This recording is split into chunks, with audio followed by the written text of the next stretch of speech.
super fancy overhead tripod to hold my phone.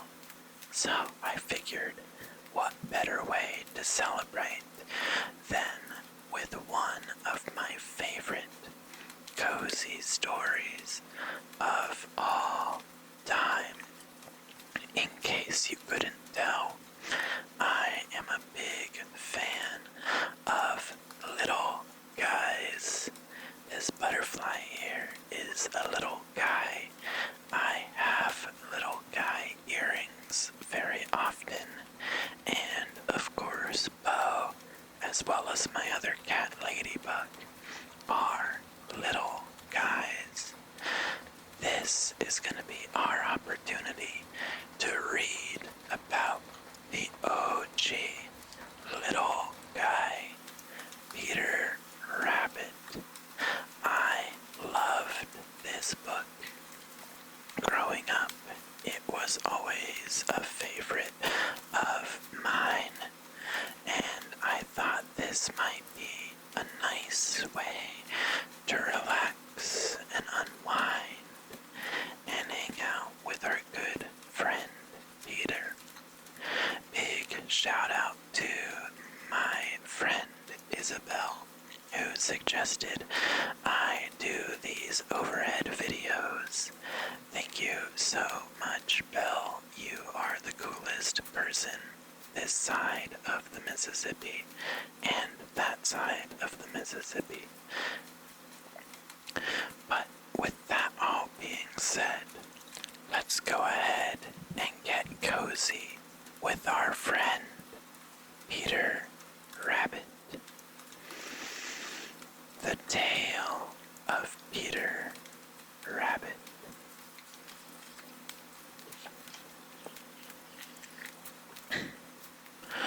Once upon a time, there were 4 little rabbits, and their names were Flopsy, Mopsy, Cottontail, and Peter. They lived with their mother in a sandbank underneath the root of a very big fir tree. I guess this is their fir tree. It's very beautiful, I must say. I love these illustrations. I also grew up with 3 sisters. I was the Peter Rabbit of the family growing up, so I can definitely relate to this guy and his steezy outfit. Now, my dears, said old Mrs. Rabbit one morning, you may go into the fields or down the lane, but don't go into Mr. McGregor's garden. Your father had an accident there. He was put in a by Mrs. McGregor. That is actually deep drama for our friends here. Their father was put into a pie. That is genuinely some serious childhood drama. So shout out to these rabbits, probably needing therapy for the rest of their lives. Now run along and don't get into mischief. I am going out. And Peter is completely fitted here. He has that stuff on, though. Then old Mrs. Rabbit took a basket and her umbrella and went through the wood to the baker's. She bought a loaf of brown bread and 5 currant buns. Is that currant or currant? I am not very knowledgeable in my bread knowledge. I genuinely don't know what that this, so please let me know. I am rather uneducated. Flopsy, Mopsy, and Cottontail, who were good little bunnies, went down the lane to gather blackberries. Here they go, gathering those blackberries. But Peter, who was very naughty, ran straight away to Mr. McGregor's garden and squeezed under the gate. I don't think that's going to end well for our friend Peter. Not good, not good at all. First, he ate some lettuce and some French beans, and then he ate some radishes. There he is going in, absolutely going ham on those radishes. And then, feeling rather sick, he went to look for some parsley. But round the end of a cucumber frame, whom should he meet but Mr. McGregor? Uh-oh. Mr. McGregor is kind of caked up. I can't lie. Mr. McGregor was on his hands and knees, planting out young cabbages, but he jumped up with all that cake and ran after Peter, waving a rake and calling out, "Stop, thief!" Uh-oh. Peter's not looking very happy here. He is straight up spooked.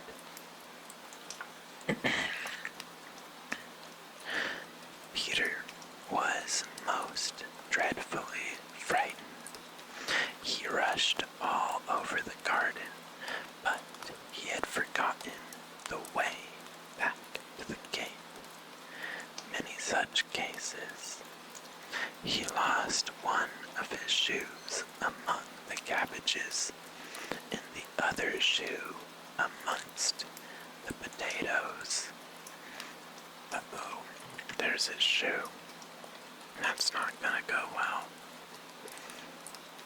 After losing them, he ran on 4 legs and went faster, so that I think he might have got away altogether if he had not unfortunately run into a gooseberry net and got caught by the large buttons on his jacket. It was a blue jacket with brown buttons, quite new. I guess that is the price of fashion. Peter gave himself up for lost and shed big tears, but his sobs were overheard by some friendly sparrows, who flew to him in great excitement and implored him to exert himself. I appreciate the vocabulary in this book. We got implored, we got exert, we got Peter. We got some pretty big words in here.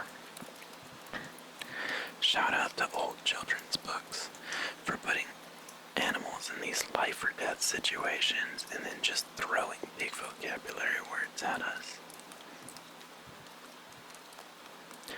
Mr. McGregor came up with a sieve which he intended to pop upon the top of Peter.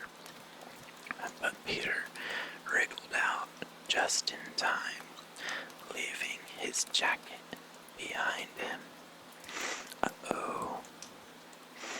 Peter lost his clothes in the incident.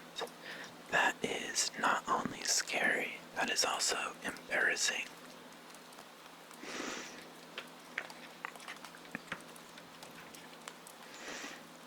And rushed into the tool shed and jumped into a can. It would have been a beautiful thing to hide in if it had not had so much water in it. Uh-oh. He's gonna get wet as frick. Pardon my French. Mr. McGregor was quite sure that Peter was somewhere in the tool shed, perhaps hidden underneath a flower pot. He began to turn them over carefully, looking under each. Presently, Peter sneezed. "Get me, chew." Mr. McGregor was after him in no time. I feel like sneezes always get people in trouble in books. If there was one thing I learned from children's books growing up, it's to never sneeze. That ish will get you got in an instant. He tried to put his foot upon Peter, who jumped out of a window, upsetting 3 plants. The window was too small for Mr. McGregor, and he was tired of running after Peter. He went back to his work. Take that, Mr. McGregor. Go back to work, brother man.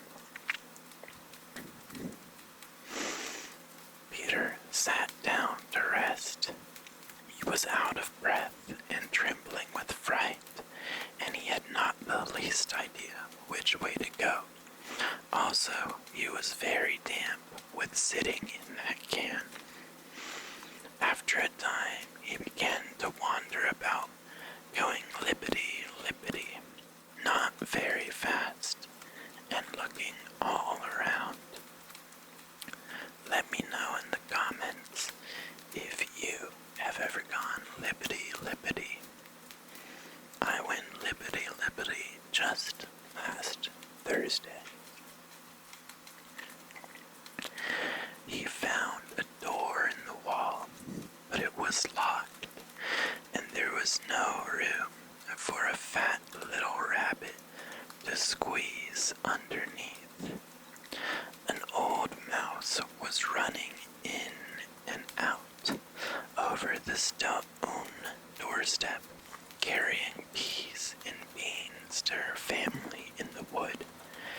Peter asked her the way to the gate, but she had such a large pea in her mouth that she could not answer. She only shook her head at him. Peter began to cry. I don't mean to laugh. At the exact moment Peter began to cry, but the concept of having a pea in your mouth that's so big you can't talk is just kind of funny to me.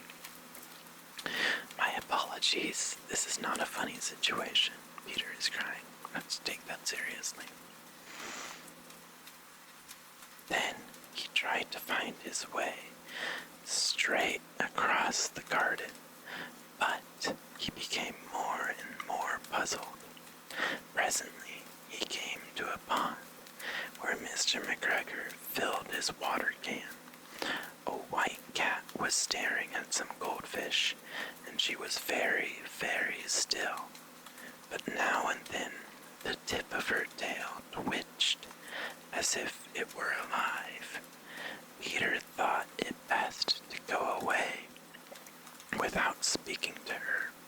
He had heard about cats from his cousin, little Benjamin Bunny.